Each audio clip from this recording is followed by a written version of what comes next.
Good evening, everyone, and welcome to this panel discussion to hear the Sami voices by the PEN International and PEN Finland. Ja samma säkili puures pähtin tämän paneelasaastallami kuulla Saami jienailivse varra jorkalustaasa ja tämän orneit almoikaskars PEN ja Suoma PEN organisationa ja tässä saastalla enkaskiili.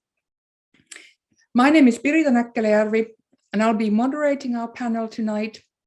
And our topic today is to discuss Indigenous people Sami, freedom of speech, and Indigenous rights.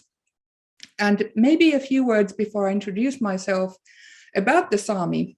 So we are an Arctic Indigenous people, and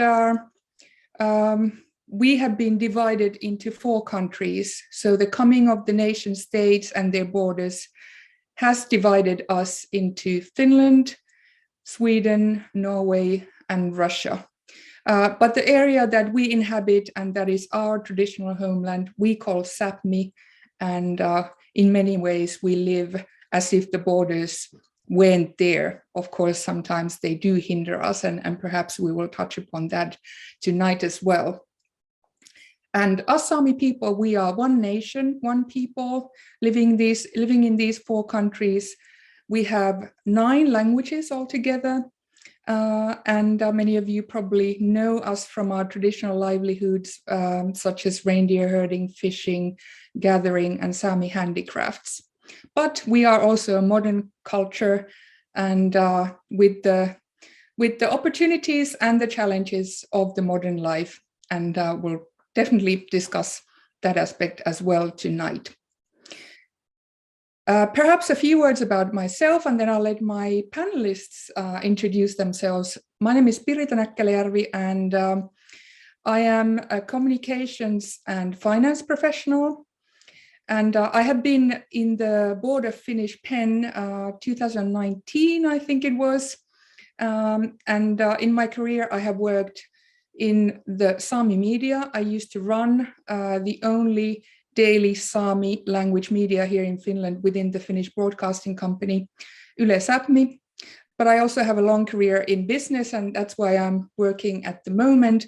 But my way to contribute to the Sami society is by being a member of the Sami parliament. So I'm currently active in Sami politics.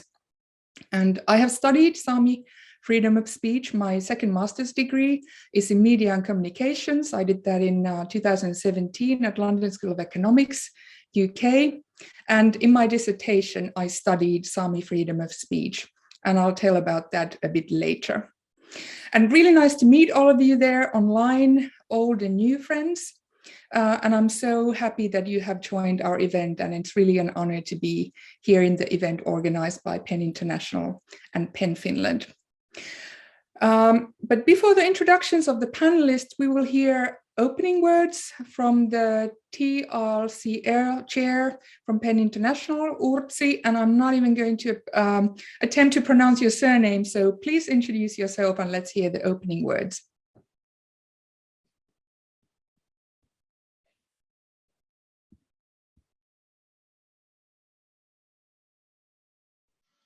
Gitu, Buddhas. And this is what I'll also finish my Sami words before spelling your beautiful language. Thank you for these words. My name is Urtsi Poechea. I am Basque, and I'm the chair of the Translation and Linguistic Rights Committee of PEN International, which is one of the 4 committees that work within PEN. It is my pleasure, it is my honor to start this very interesting panel, and I think it is really immersed in what PEN does and what this committee specifically is willing to do, and therefore so happy to have such an interesting presentation panel today, and also, of course, I want to express my gratitude to PEN Finland for organizing this, for their attention all these years to so many people and so many languages and so many nations around the world, and also how not to their own minority language in the nation in the north of the country. And very often countries who somehow have a memory of their language being either neglected or revitalized, or having worked in it, use better this memory, this experience, to help others build their own creativity and revitalize the language. Sometimes, unfortunately, the opposite happens, and we have seen this also in your neighboring countries, that countries that for the majority of the population around the world would always look like the most peaceful and democratic, and to some extent that's the reality. But they also have an ugly face of in their not so far history, but even the actuality of neglecting the linguistic and community and the people's rights in the case of the indigenous people. I am very happy and lucky that I met long ago my first Sami friends who came visit us in the past country. They had an interest, and this way grew my interest also to go up there and visit you all. It was some years ago that we were in Sápmi with so many writers and activists who show us not just the beauty of the land, but also the work that is being done in different fields, from the parliament to the culture, to the linguistic revitalization. And since then, I've been working as much as I could with your reality. So therefore, this is, as I said, it's very interesting for me and really rewarding this being happening today. Our committee, as the name expresses, is related to the translation and linguistic rights, and we have a special focus in cases like this, indigenous peoples around the world. In this 2021, in this 21st century, just days before the 10 years of related to the indigenous languages will start in 2022, and seeing how many in different places around the world the same concern is being arise. What is going to happen with our languages in the 20th century? Many have felt this sensation of being ashamed in schools, even in their families, not being transmitted the language, sometimes not even being written. So what are we going to do? And as we have seen very often, and it is even sort of motto, we say that the worst attack against the freedom of expression it is when you lose a language. You have your own language, there is no expression that you can have. So as I said, I'm very pleased to have this panel today. I understand it is already dark in most of Europe, and in the case of Sámi, it may have started this darkness a few days ago, and it will last still for some weeks. So this is one of the most impressive places in the world, but you all knew that even if it lasts a few weeks, on the February 6th also you will have an important day, and then the sun will rise again. So as I was saying, it's a huge honor. Thank you to all the panelists, PEN Finland, to all our colleagues working from London and elsewhere for this to happen, and not much more. Any other steps that we can make forward together, I'll be more than happy to join you, and congratulations. Thank you, Ursi, for the opening words. And maybe I'll also mention that during my time with PEN Finland for a couple of years, we have organized events like this, but those have been within Finland. So at least during my time, this is the first international event that we are organizing about a Sami topic. So really happy about this new cooperation, and let's see what grows out of this this evening. Okay, so let's then get to know our panelists, and perhaps I'll start in the reverse order in the alphabets. And Helga West, would you please introduce yourself first? Yes, thank you. I hope you hear me well. Great. So my name is Helga West. That's my Western name. I'm Pennash Jonjovna Piera Helga in my Sami community. I come from Tietno River Sami community from northern Finland. And I'm very happy to participate in this panel discussion because the topic is so relevant and it touches so many fundamental issues and rights concerning the Sami people. I work as a creative writer and also as a PhD student at the University of Helsinki. I study the Sami reconciliation processes. So this is the field, like reconciliation, where I face the struggles concerning the Sami freedom of speech. So happy to be here tonight, and thank you PEN International, thank you PEN Finland to be able to participate.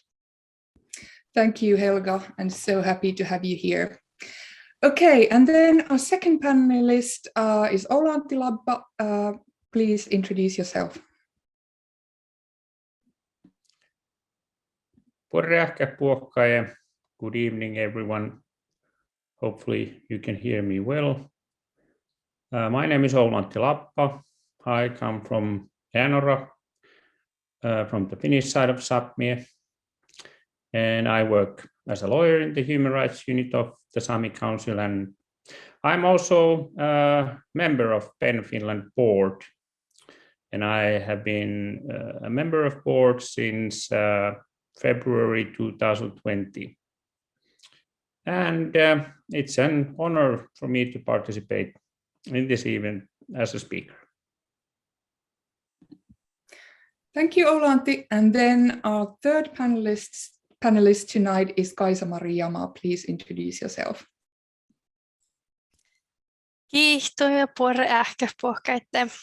Good evening, everyone. Yes, my name is Kaisa-Mari Jama, and I'm from Finnish Lapland, but I'm not from I've never lived in the Sami area, like our homelands. And now I'm living in Rovaniemi in Finland, which is a city in Lapland. So I'm kind of I come from like a modern background where my family has moved south. And I'm working, well, I'm a PhD student. That's what I do for my living right now. I have a sports background and my topic is not Sami related. So I'm here as an ordinary Sami person, but I like to think that I'm an active citizen. I'm a chair of the local Sami association here in Rovaniemi. And yeah, that's my way of working for the community. Thank you so much for inviting me, and thank you so much for PEN International and PEN Finland for organizing this important event. Thank you, Kaisa-Mari. And as you can see, we have a really diverse participation even among the speakers of North Sami. All of us speak North Sami as our Sami language. But we come from different areas and represent different cultural groups, and also in a way represent the Sami communities in the cities and in the towns. So it's not only the northern home region where we are based, but a lot of Sami also live in the cities and in the so-called southern Finland. So that is also reflected here in the panel tonight. Okay, let's do another short round in the same order. And I'd like to hear your thoughts about kind of what is the topic that you've been recently thinking about when it comes to Sami freedom of speech and hearing the Sami voices in the society. And maybe Helga, you can start. Oh yeah, this is a very difficult one to start with, but maybe I could start by pointing out that I wish that the Sami, as other indigenous peoples, were seen and heard and treated more than just as voices.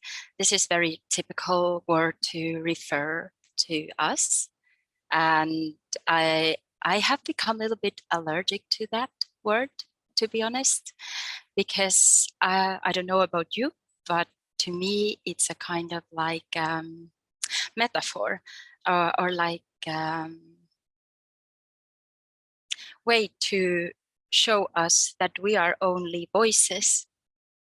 In academia, we often are referred to as perspectives, to hear indigenous perspectives.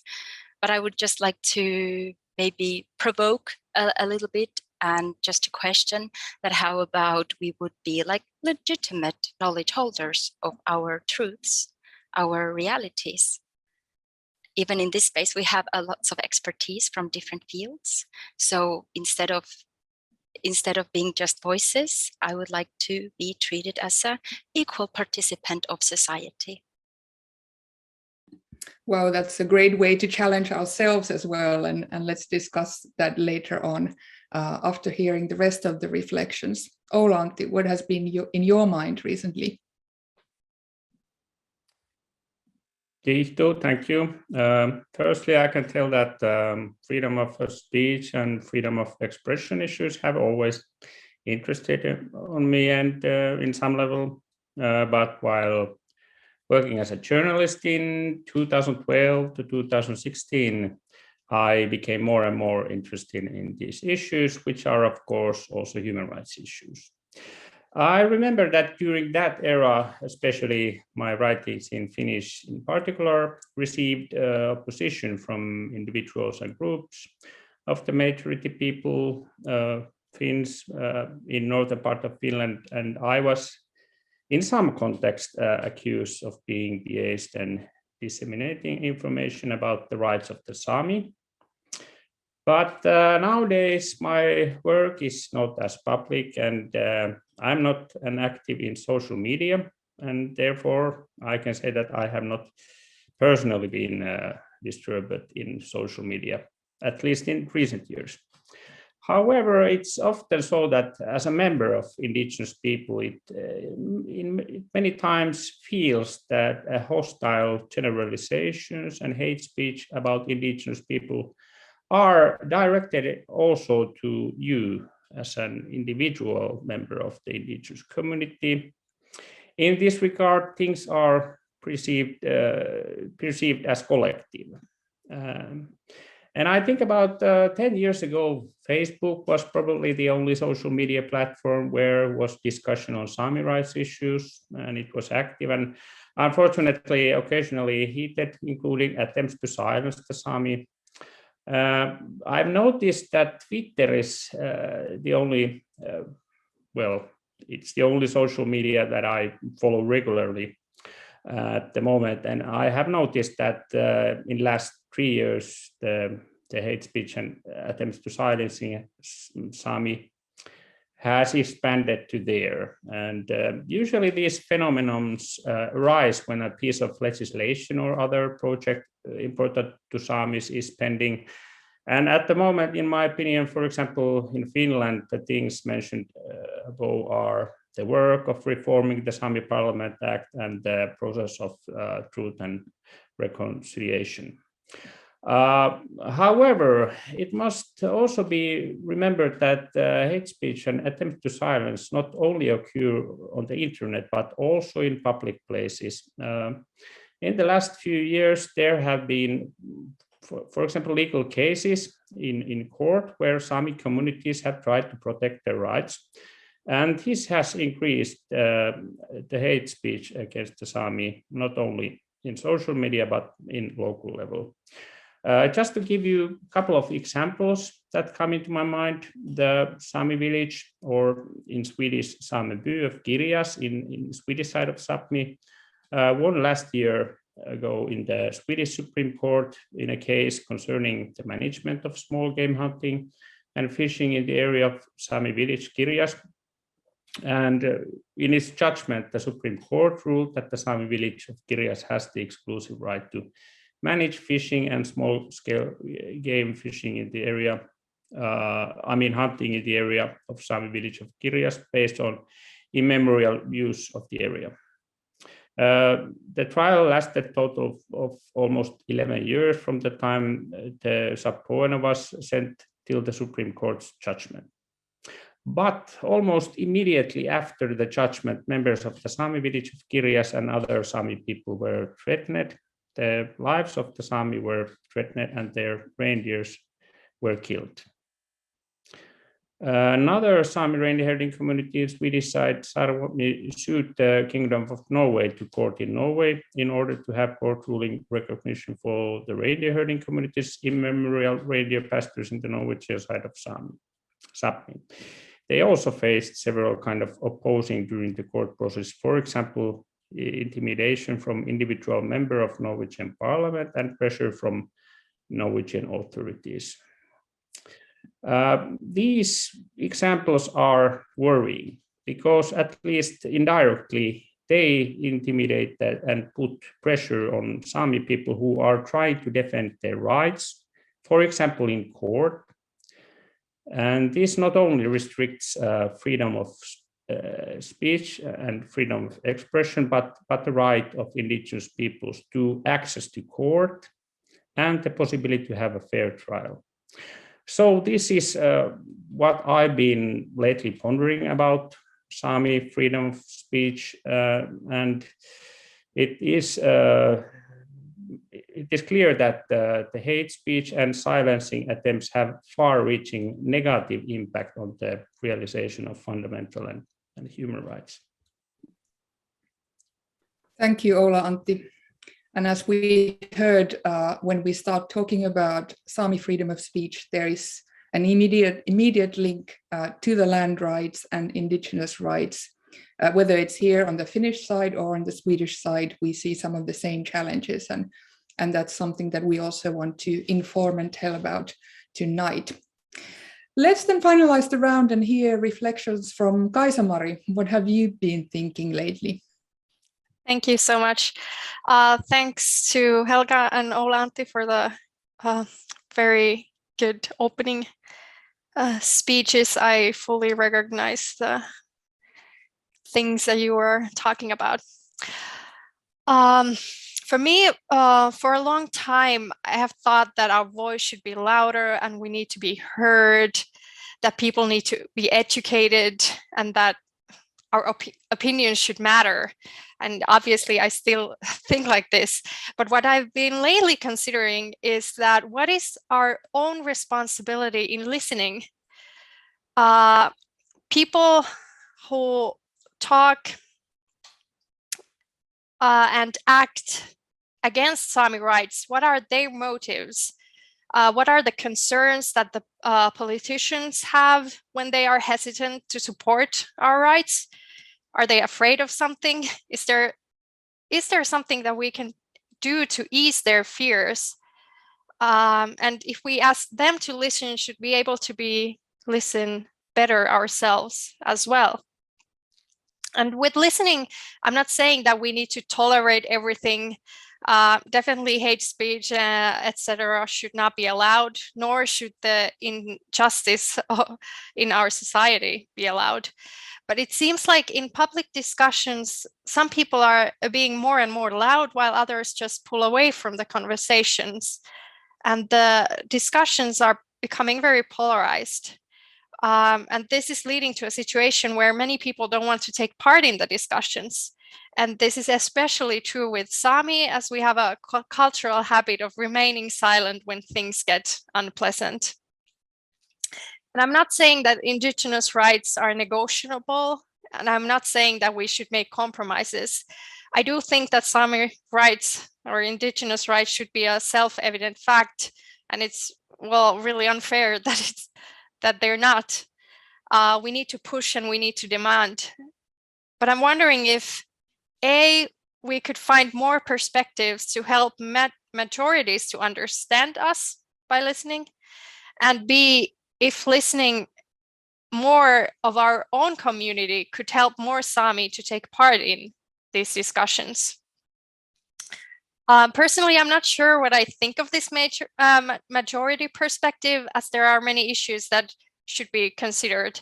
Sami and the Finnish culture are different in many ways. We have different values, different concepts, and different language.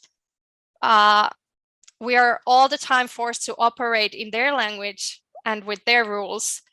And it hasn't been for that long that minorities have had a real platforms for advocating for our issues with our own terms, like we now do with internet and social media. Being a minority, we're more vulnerable, and they should make the extra effort to understand our perspective. They have a responsibility in listening to us, not the other way around. But since we're not living in an ideal world, I just wonder if this is something that could possibly help us to reduce the polarization and the problems that come with that. Well, if not in the society in general, at least among our own community. So I'm thinking, what can I do to make the discussion feel safe for the more silent individuals? Thank you, Kaisa-Mari. Again, challenging ourselves, challenging the audience and the maturity population out there.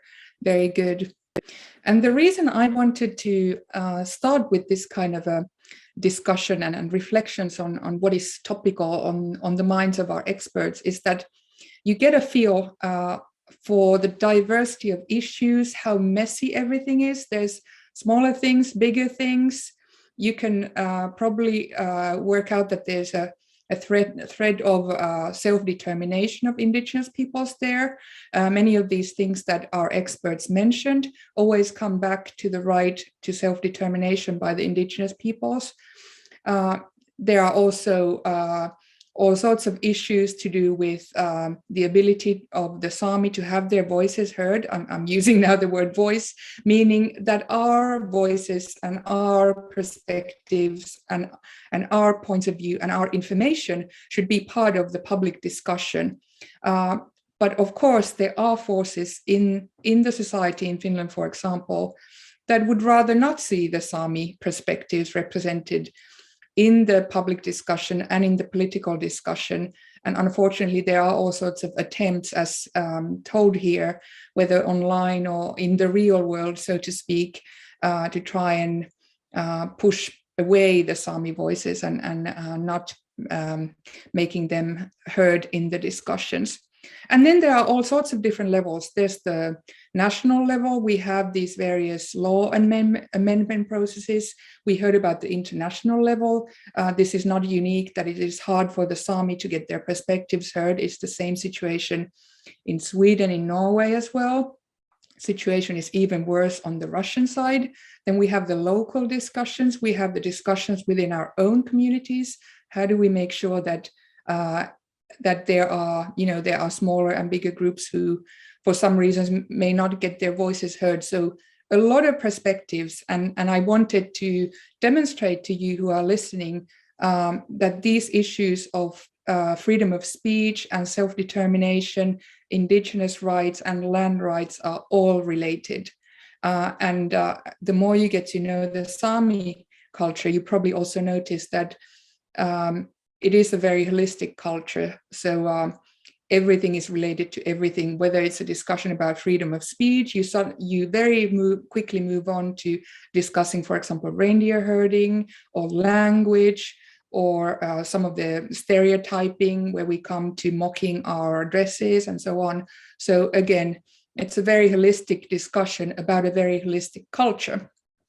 So let's try to start unpacking and in a way deconstructing that a little bit. My first question, or my first real question, so to speak, to the panel tonight is, so if we think about our theme, to hear the Sami voices, what is your key concern about the Sami voices and Sami freedom of speech here on the Finnish side, in the Finnish society? And maybe starting to draw together these themes that we have here. What is your perspective and your key concern at the moment? And perhaps we start now by, let's start with Oula-Antti.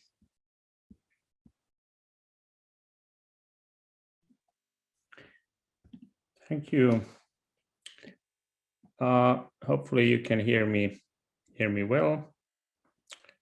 And well, if I'm not only talking about the lacks in the recognition and implementation of the rights of the Sami as indigenous people in Finland, then I could say that, in my opinion, the key concerns are disinformation on the history of the Sami and attempts to silence Sami people. These would probably be in my opinion, the key concerns right now. And unfortunately, there has always been, or at least as long as I remember and know, disinformation spreaded about the Sami. However, especially in the 1990s, when the ratification pursuits of the Indigenous and Tribal Peoples Convention, ILO 169, and the establishing of the Sami linguistic and cultural self-government were in progress in Finland. And this has led to this kind of disinformation narrative created by some members and groups of the majority population living in northern part of Finland. And this disinformation narrative, for example, includes false claims that Samis are not indigenous people in the northern part of Finland, and they are rather immigrants in Finland who have come from Sweden, Norway, and Russia. And of course, the truth is that Samis are not immigrants, and the state borders have come onto Samiland and divided Sami. However, since the 1990s, some individuals and groups of the majority population, Finns, have also developed various so-called communities that they believe and claim are the indigenous population of the areas, such as forest lapse and the cranes, and this narrative of the also includes the allegation that the Sami have discriminated against the above-mentioned communities. The discrimination claims concern, for example, the Sami definition issue, even if, according to international law, indigenous peoples have the right to determine their own identity or membership in accordance with their customs and traditions. But unfortunately, this has led to a situation where the legislators have believed this information, which has then contributed to the promotion of the recognition of Sami rights as indigenous people. This is also, in my opinion, one of the reasons why attempts are being made to reform the Sami Parliament Act for the third time in the last 10 years, and in earlier times the attempts have not succeeded in the Finnish Parliament. And if I just say briefly about the attempts to silence, they are probably more neglected to public discussion about the Sami rights, and maybe not so directly to law amending processes, but attempts to silence it clearly it appears in, for example, social media.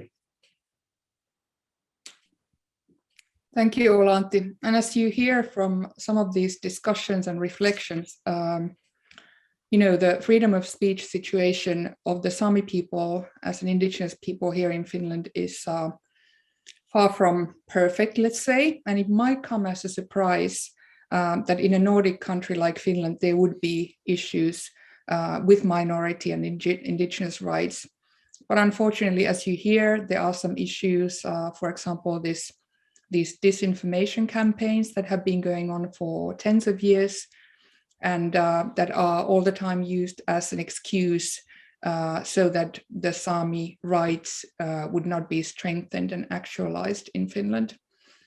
So definitely a freedom of speech issue, and this silencing that you take up is of course quite familiar to anyone who is active in public discussions and defending Sami rights in public discussions, and you very easily then get harassed and targeted with hate speech, and there might be even very threatening messages and attempts to silence you that a lot of people who are active in the discussions unfortunately experience. But then let's hear from the next panelist, and maybe Helga, you are already raising your hand. What is your key concern at the moment regarding freedom of speech of the Sami here on the Finnish side? Yes, it was very interesting and very good that Oula-Antti mentioned the word disinformation and also the narratives.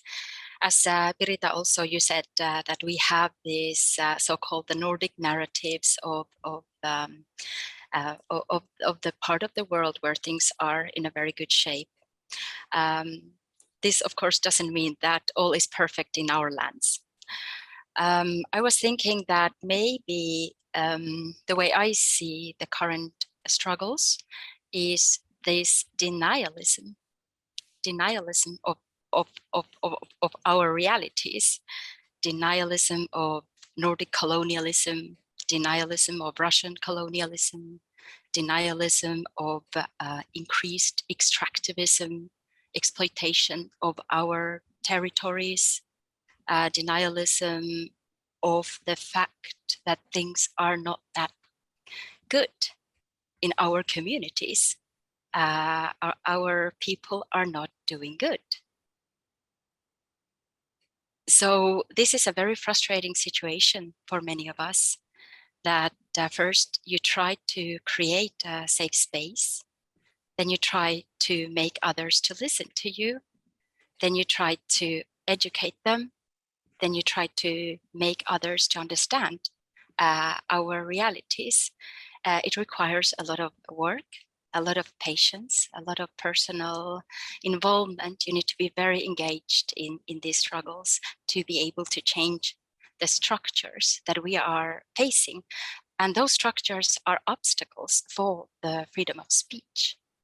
I understand that when we mention the word structures, it doesn't say much, but if I give a concrete example, I would point out the lack of education. Basically, we have very little Indigenous expertise in Finland. We are excluded from the national curriculums.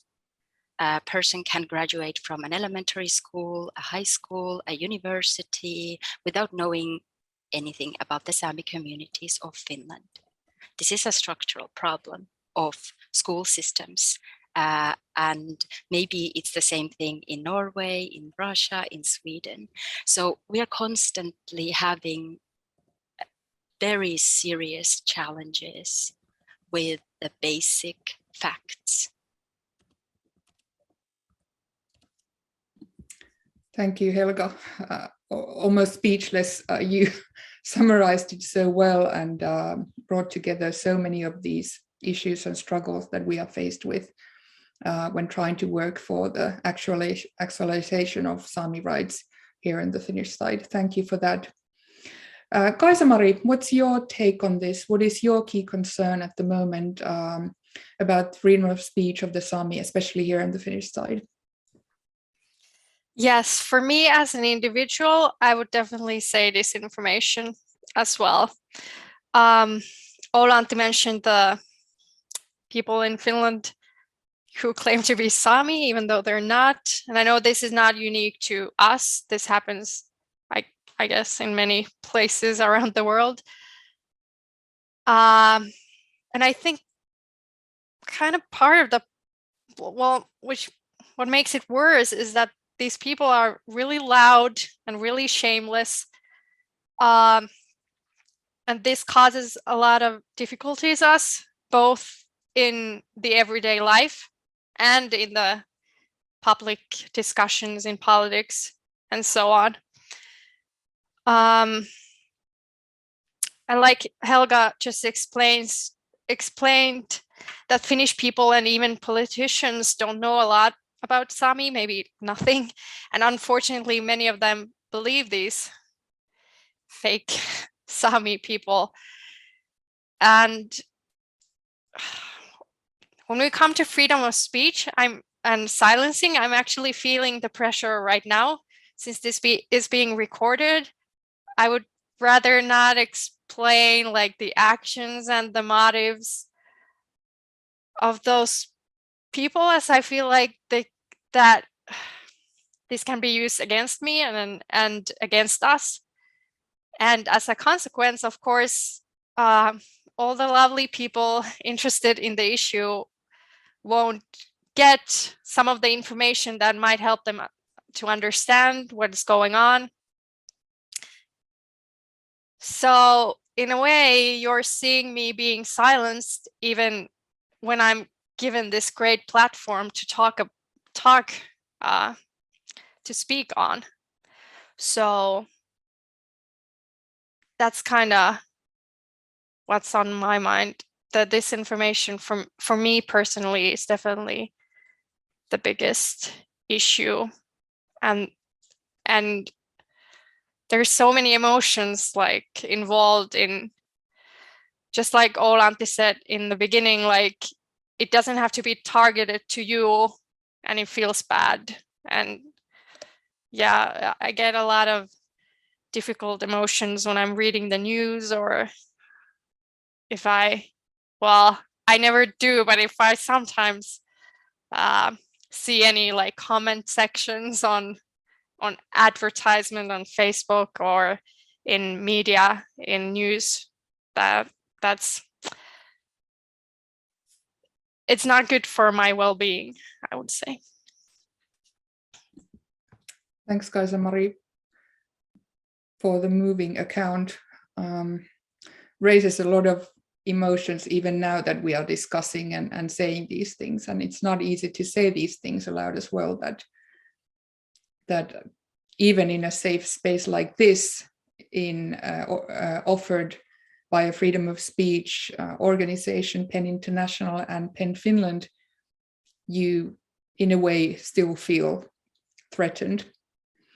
And to me, it's really frustrating to listen to what you're saying, because I studied freedom of speech of the Sami here on the Finnish side in 2017. And now it's 2021.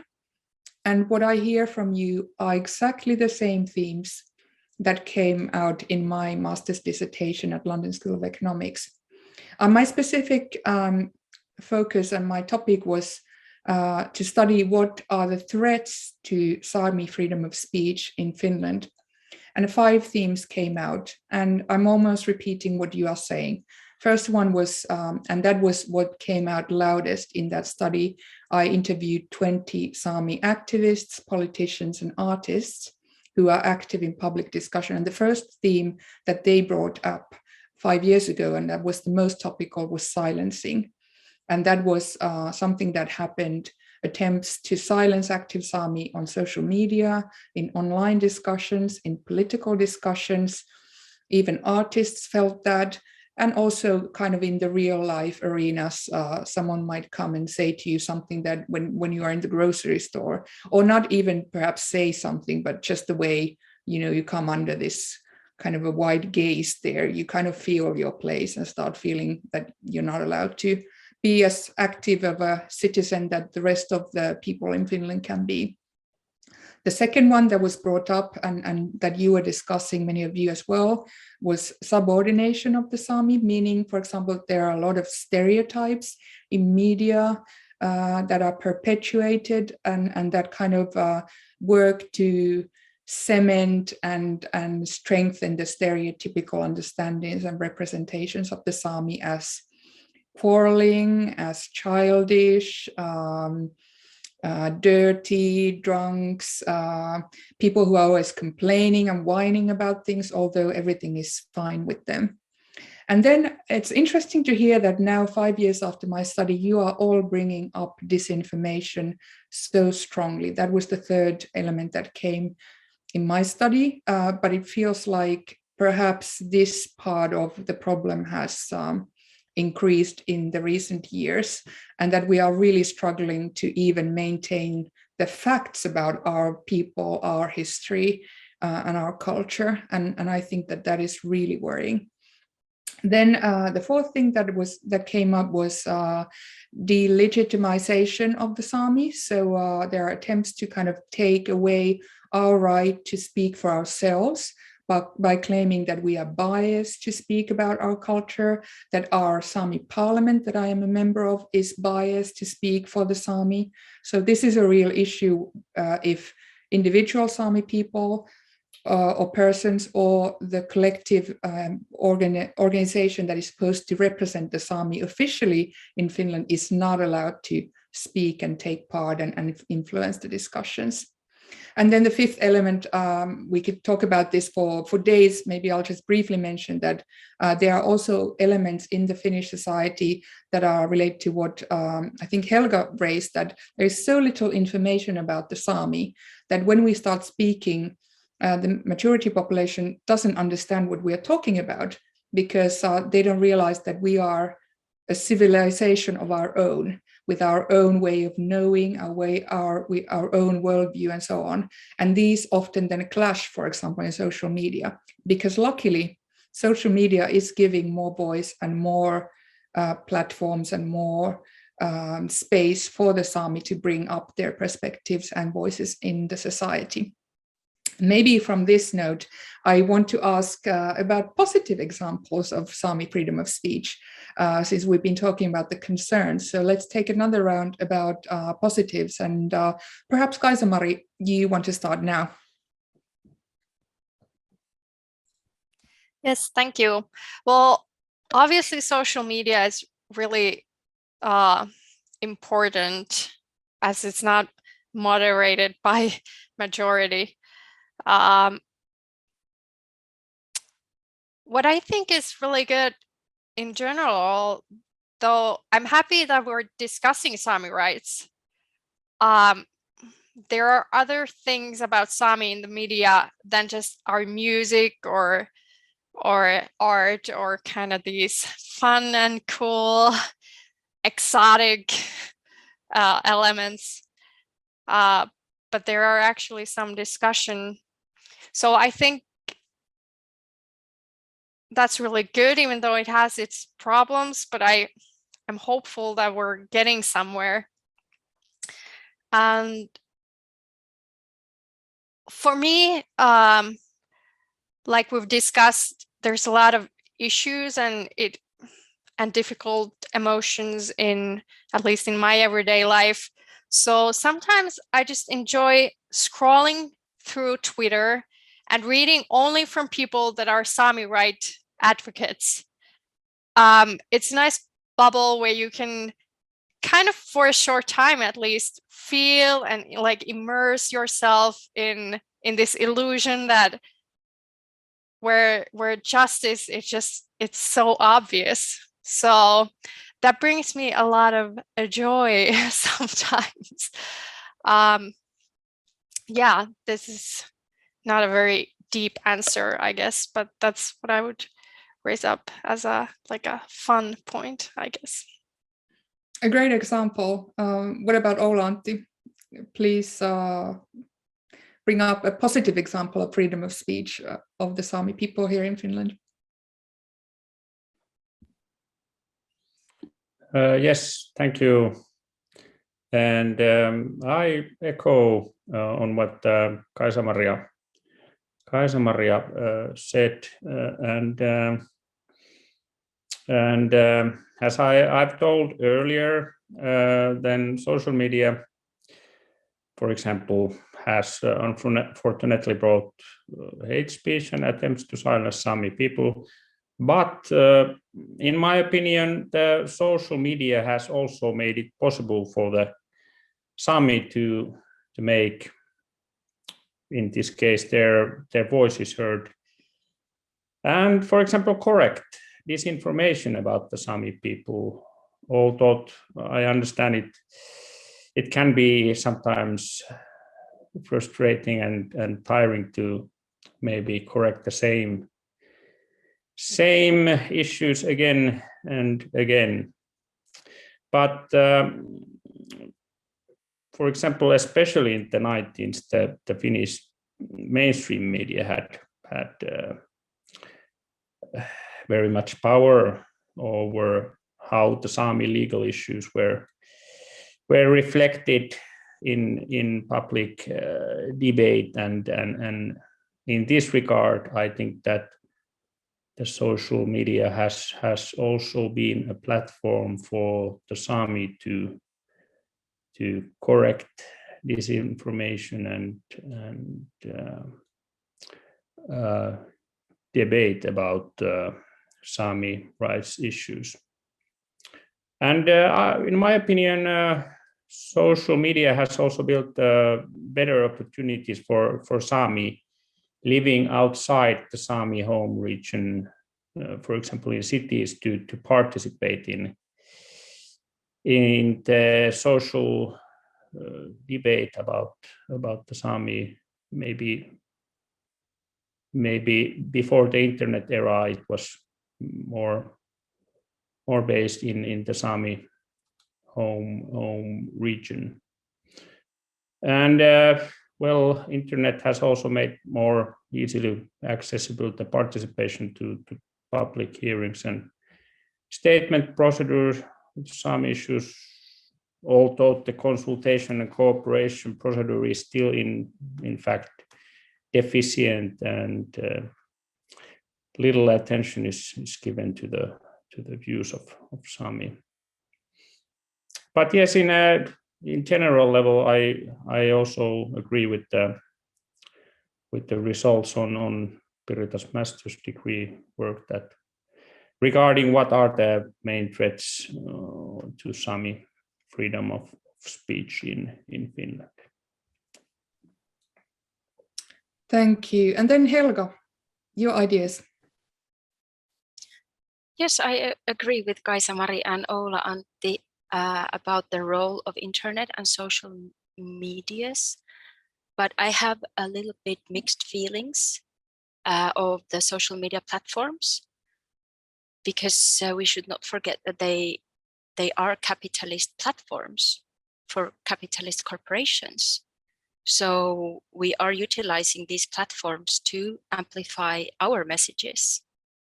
So sometimes I get the feeling that I am like dealing with the devil very often, because they are biased. Algorithms are biased. Our messages might be biased. I mean, so I am not so comfortable with the situation, but I do agree that internet and social media platforms in general have helped others to revise, change their patronizing attitudes toward the Sami people. And I always give this example because I am based in Helsinki. I have lived here now for 15 years.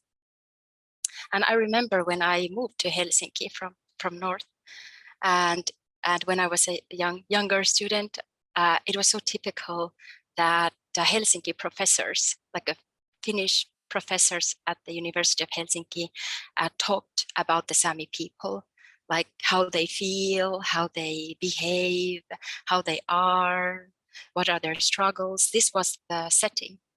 And the Sami, we were listening to them when they were talking about us. And everybody accepted. I didn't question that at all. But now there is a positive change that today, instead of people are more willing and more curious listening us directly. what are our struggles, our views, our cosmovisions. So it's definitely a positive change, and I feel it here. But I would just highlight that this is my experience from Helsinki, that is a capital of Finland. Whether this happens in Saamiland up north, I don't know. So these are just like my personal experiences. So I would like sum up to say that I feel that there might be a positive trend of the patronizing attitudes getting lesser. And to be honest, they are very awkward. Thank you, Helga. Maybe a reflection, something that I've been thinking about recently is that the internet and various internet and blog platforms and even social media, even if it is quite polarizing, but these platforms also help us Sami community to understand the voices and perspectives within our own community. And it has to be recognized that there are also views that differ from the four of us here. We very much share the common views, but there are also Sami persons and Sami active people who might have a differing view to us. And to me personally, as a Sami politician, it is useful to have access to the thoughts of people who think differently. And I think it would be important not only that I go and read their blogs and they go and read my blogs, but we should also get together in real life or in using the tools that internet can offer to us, but perhaps would be better to come together and physically face-to-face discuss why is it that we see things differently, and of course it's good that we see things differently because the Sami society, just like any society, has a lot of different diverse voices, and I think even among the four of us there are probably things that we don't completely agree on. It just happens that many of our views on the Sami freedom of speech are quite similar. But anyway, I think it's really useful that we have the internet as a tool to also reflect all the different and diverse voices of our society within our own community. And hopefully we can then take the next step into coming to a real dialogue within our community and making sure that, for example, in the decisions that we make in the Sami parliament, we take into account different voices. And I must say this, that this again kind of goes back to the negatives, but the problem, for example, by being a Sami politician is that you are always on the defensive against the Finnish government and the Finnish state. And then what I think tends to happen, especially in the public discussions, is that the very little bandwidth that you get, or the very short airtime that you get on the national media or in an event like this, you try to be really succinct, you have tried to be really clear, you try to make sure that the audience understands you, and that leads to a bit of, well, not black and white, but you have to be quite precise in what you say, and sometimes that can be understood that you are being like really strict about something, or you're demanding something, or you really like that you don't see any compromise, or there is not any moving space or breathing space. But I think that's because there's so little time and so little space for the Sami voices to be heard in the society. Okay, but we're going to the negatives again. But let's maybe then look to the future and think about how and what should facilitate the hearing of the Sami perspectives and the voices. So what should be done to make sure that the Sami are part of the public discussion and that the freedom of speech is ensured in the society? And let's see in what order we've been saying so far. So maybe Helga, you start now again.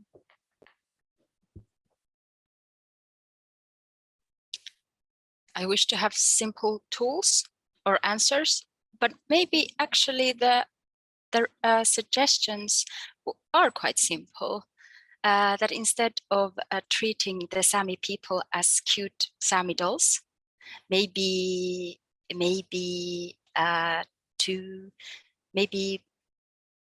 Finnish authorities could consider us as legitimate knowledge holders of our lands and our realities, because we have a constitutional right to express our opinions, and we won't be imprisoned for that. So formally things work in that way, but unfortunately we lack the political self-determination. So the Finnish authorities technically have an obligation to negotiate with the Sami through the Sami political mechanisms, but we know that the authorities won't apply this obligation, and that is a very minimal requirement.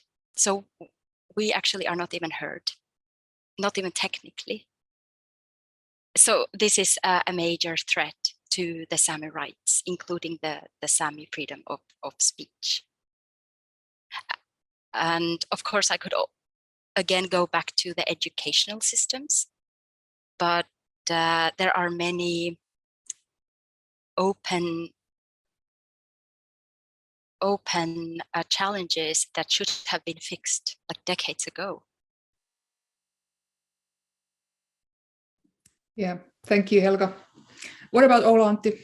What do you see as the needs, improvement needs, so to speak, in the Finnish society?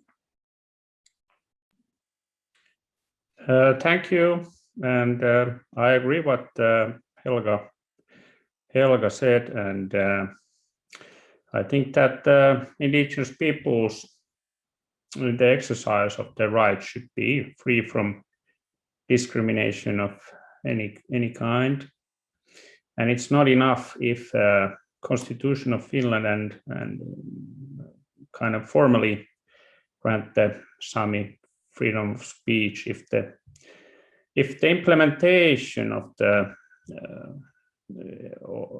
it does not work, and de facto equality does not materialize. And I think it's important to create a safe environment where Sami can raise both online and offline issues that are important to them. And of course, this would include many elements, many issues, but the development of safe environment requires such as development of legislation, research funding, and the reform of education. And just to give concrete examples on, for example, on implementing international law, then of course one of the key elements is the implementation of the United Nations Declaration on the rights of Indigenous peoples, and also the ratification of ILO 169 convention, which has been now more than 30 years. The process in Finland has been ongoing, but the government of Finland, or the parliament of the Finnish state, has not ratified it yet. So these would be kind of concrete steps. Thank you, Oula-Antti. And what do you think, Kaisa-Mari? Yes, well, as we've heard today, there are so many issues that we should tackle: education, and many like these structural things. I'm thinking that like Oula-Antti explained that these processes have been really long, and Helga talked about this denialism. So what I would love to see is, like, we need a bigger boat. I would love to see international pressure, international interest in our issues. And I think if we go to stereotypes and talk about stereotypes, Finnish people care so much about what other people think of them.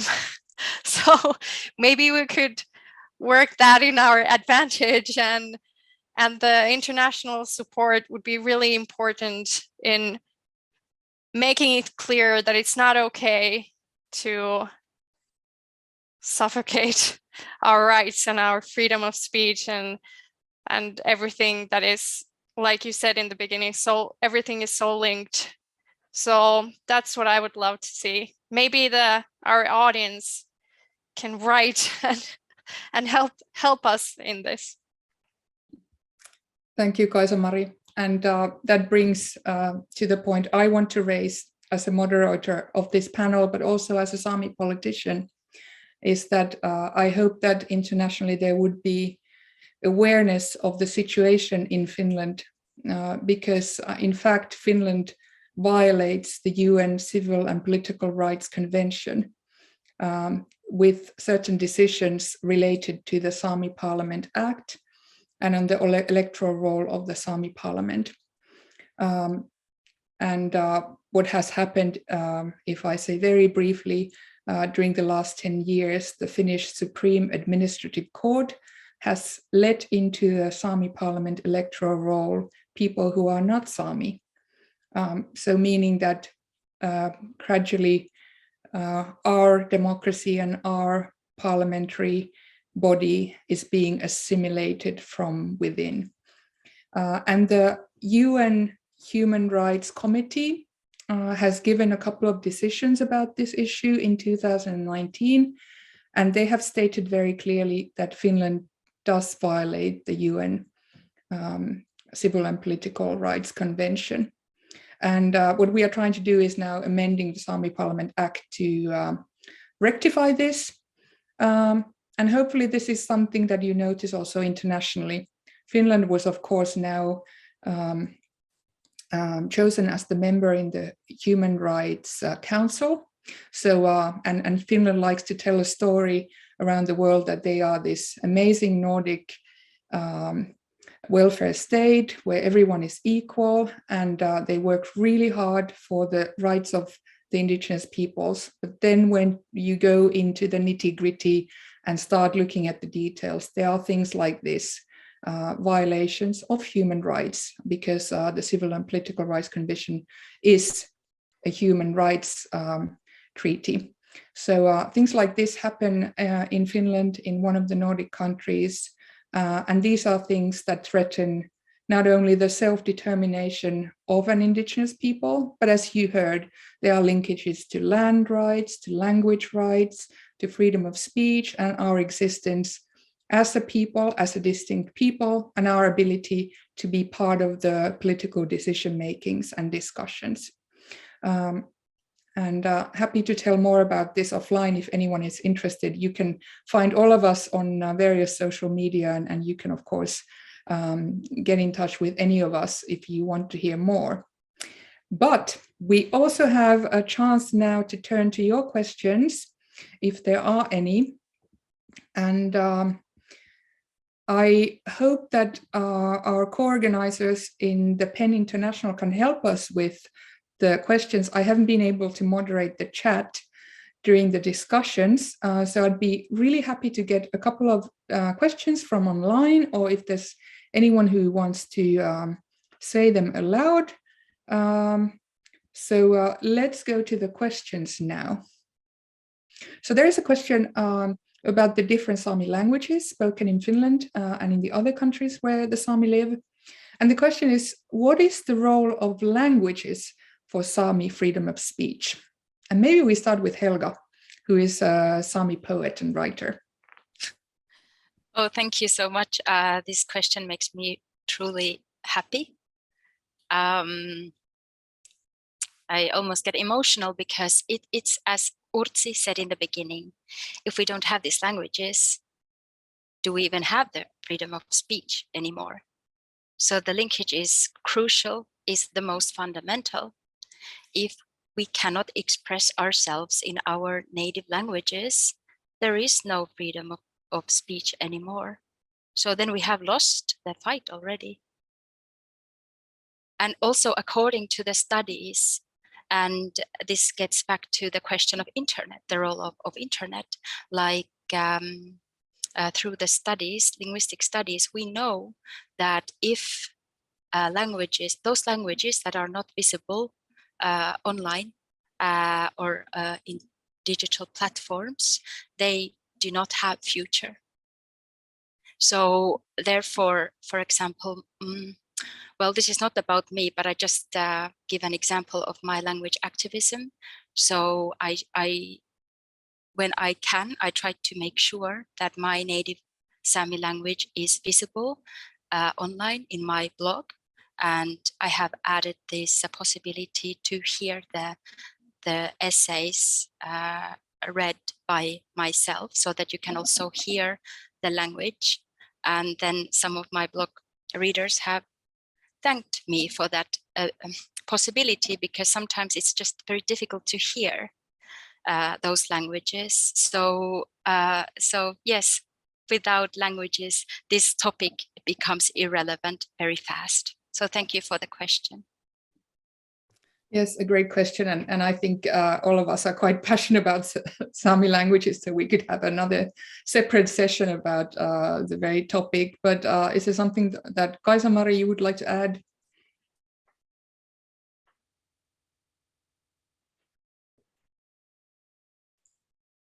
No, not really. Thank you. Okay, good. How about Oula-Antti, do you want to add something about the language question? Thank you. Well, I don't have anything special to add. I agree on what Helga said, and well, I can, as I've observed, and speaking and writing in Sami languages has increased in the maybe in the last 10 years, and it can be seen in various different kind of internet platforms, and it is great that we have active persons like Helga who writes in Sami language, and of course sometimes the thing is that in order to, for example, correct the disinformation about the Sami people to the majority population, then of course usually well, at least I would then prefer to use majority language, maybe English. Well, in this case, in Finland, Finnish, in order to correct disinformation for the majority population. But you know, it depends on an issue and on a topic.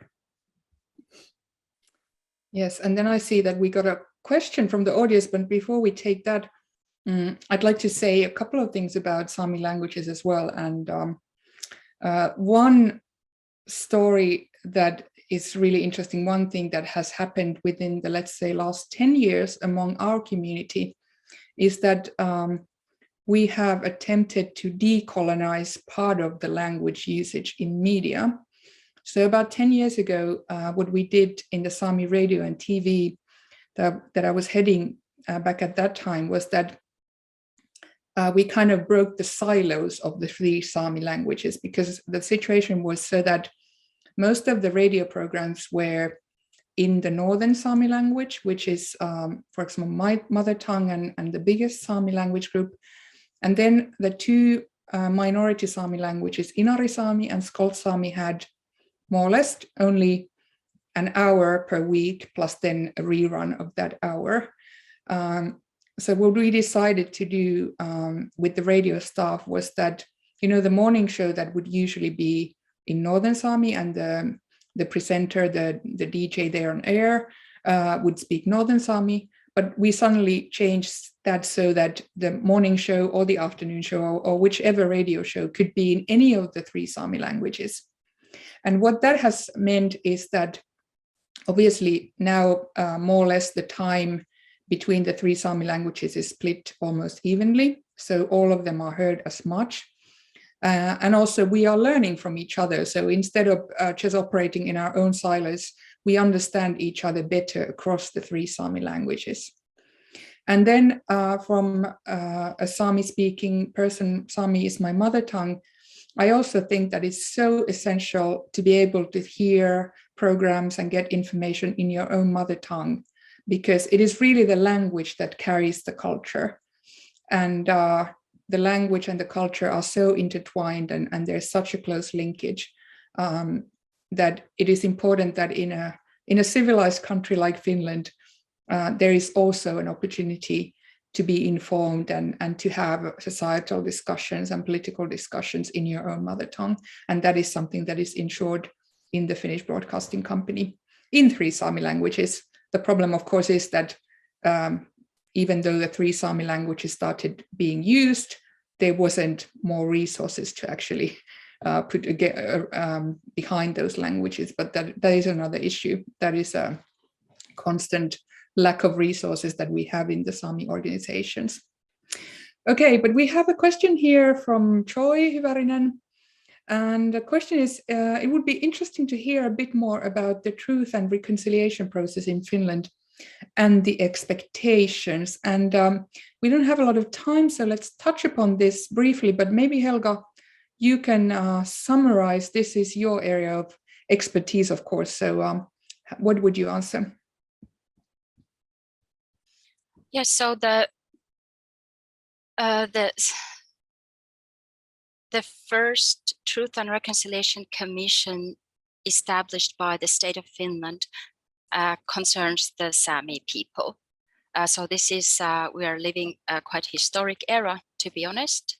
So the expectations, I would say that, but the expectations are very mixed, as we know through the documentation concerning the Truth and Reconciliation process. We could all say many things about this process, and maybe we don't get too much into that, but I would just maybe point out the challenge of that process that concerns the freedom of speech of the Sami people. Because according to the mandate, one of the aims of the Commission is to raise awareness of the Sami people in Finland. But the process has been kept very closed. You hardly get much information about it. You get the official announcements of it through, you can read the official statements, okay? But the mainstream audience doesn't know that this commission has already been established. So this is again, addressing the main concerns that we are all raising. So to be able to get to the point of discussing truth and reconciliation in an insightful and deep way, you need to first educate, you need to first tell to the Finnish people, hey, are you aware that this thing is going on and it concerns each of us?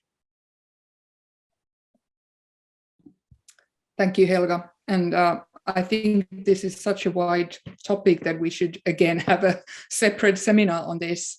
But the audience who is more interested in the truth and reconciliation process, there have been some great academic articles published about the topic.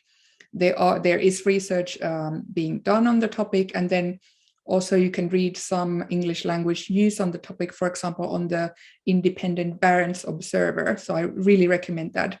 They also cover issues on the Russian side. So if you want to keep on following this topic, then for example, that is recommended. Okay, then we have a couple of questions and I'll try to combine them. because I think they are a little bit about the same topic. So there's one question on the chat asking, what do you think could improve the dialogue between the Sami and the Finnish majority population? And we also have a question, can you give examples of things that non-Sami people in Finland can do to support your case and rights? So basically advice to potential allies. Maybe we start with Kaisa-Mari. Well, I would hope that people educate themselves. I would hope that people wouldn't expect us to educate them. We sometimes get questions, sometimes that the correct word might be often, like, can you tell me about this? I'm interested in this topic. I want to know about Sami. I want to know about the language. I want to learn the language. Can you teach me? Can you meet me and discuss these issues with me? And sometimes people even write, hey, I know there's this issue and I know I could read myself about it. I could Google it, but I want to ask from you. That's a lot of work for us. So I would hope that people would be active. There's a lot of resources out there. And then don't assume, like, you can consult. I'm happy to discuss, but I would rather have you get your basic knowledge from somewhere else. I would love to, but I don't have the time to be anyone's private teacher. So that would be, I guess, the first step. Someone else can maybe continue from that. I think that's a great summary. Let's try to take more questions. So again, I'm combining questions that I have or comments that we have in the chat and questions that I'm getting here to another chat. So there is a comment saying, good evening. Unfortunately, I have to correct the incorrect information we heard. The people who were approved by the Supreme Court are Sami. And then related question perhaps, and this is a bit long, but I'll read it. How do you think that this discussion represents the different views within the Sami society? And thus, what kind of example is this of the freedom of speech within the Sami society? Different voices within Sami society are silenced, not the Sami voices. If some people without power challenge the views represented in the public sphere, that is freedom of speech and not silencing Sami people. A good question, or a good question and a comment to challenge us, and maybe I'll begin and then you can chime in. But the way I see is that when we organize panels like this, of course we have to hear different perspectives, and there are 4 different personalities and 4 different persons here representing different perspectives. But I think it is important that we base the discussion on facts. So it gets quite hard if we have a discussion where there are forces coming to the discussion who for some reason will bring kind of, well, disinformation, basically, alternative facts, or how do you say it in this information language? But we can't start, discussing 1.5 hours here about the facts. We have to believe the facts, and we also have to understand and honor Indigenous rights. And for example, this issue of who is Sami, which always seems to be the question that we start debating, whatever the topic of a Sami discussion is, then the way this is dealt with in the international law is that an Indigenous people, like the Sami, have a right to determine who belongs to their people. They have a right, and we have a right to determine the membership of our people according to our customs and our ways. And that's another fact that we're not going to start debating here. And this is what is, I think this is the reference that is made here in the chat. But I think it's fair that we also face these tough questions. And we don't have the time here again. we could have another panel about who is the Sami and on the membership of Indigenous peoples. But at least I want to base our discussion here on facts. Does anyone else want to comment on this one about this panel and how it represents the different voices in the society before we take the final question?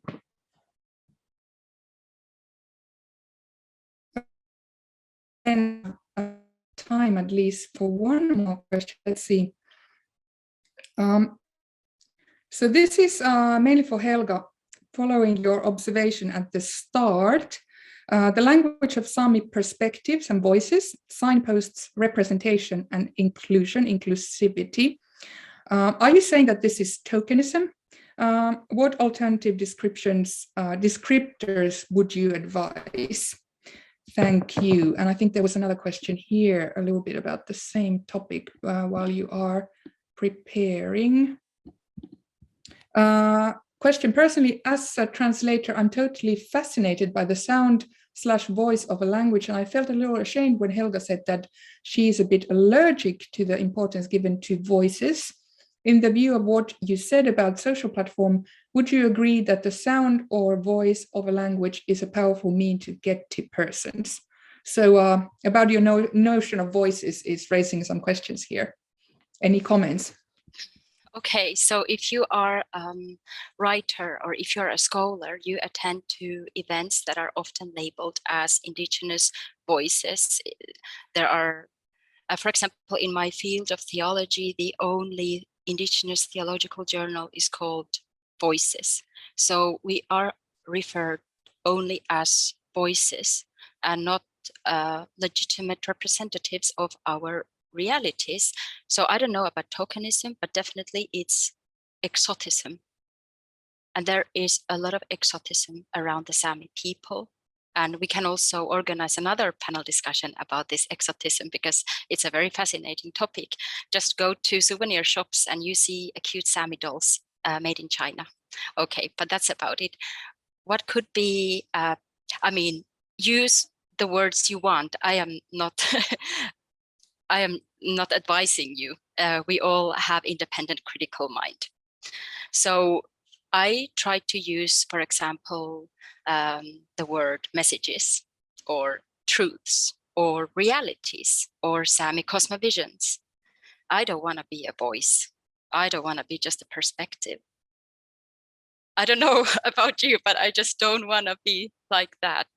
I want to be, I want to be, as Pirita said, you said a sentence like that, this is how I contribute to the society. So I liked that a lot, that we have a very unique contributions to the societies surrounding us. Yeah, I hope I answered somehow. I hope I make sense. Sorry, I'm on mute. Thank you, Helga, and I'm sure that we can continue this afterwards. I'm going to address a couple of questions here, and we were getting some more questions that we unfortunately don't have time for, but there was a question whether there are simultaneous translations from Sami to English, French, Russian, or other languages. I'm not sure what this refers to. In this panel, we unfortunately didn't have any resources to do simultaneous translations.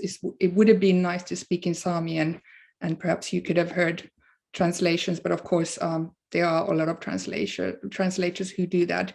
There was also a call for some information about Sami oral literature, again, a topic we could discuss in a separate seminar. And I also have to apologize that in an organization that is formed by writers and journalists and researchers, we didn't really have time to devote to literature and poetry so much, although that's another really important topic and something that we often don't have time to discuss even within our own communities.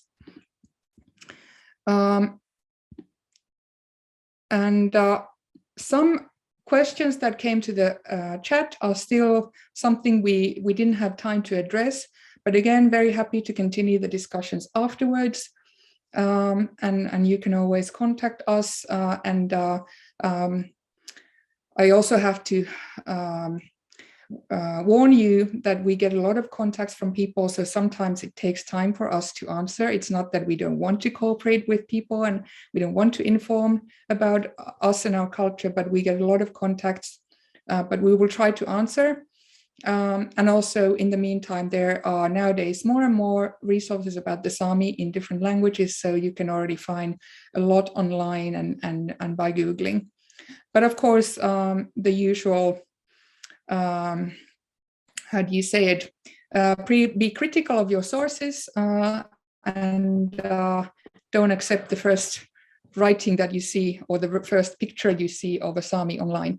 Ask whether this is or what is the source of this picture and what it is used for, and the same goes with writings and texts. So the usual criticism, of course. But it's been a really nice discussion. I am so thankful for the opportunity to have this discussion, and thank you for the platform, PEN International and PEN Finland. Thank you for the great panel, Helga West, Kaisa-Mari Jama, Oula-Antti Labba. And my name is Pirita Näkkäläjärvi, and on behalf of all of us and on behalf of the organizers, I want to thank you, the audience, for following us. Thank you for the questions. Thank you also for challenging us, because this is part of the discussion. Although we are providing a safe space here, there are also challenges, and we are ready to answer to them, because freedom of speech in all of its formats is something that we honor as Sami people as well. Thank you.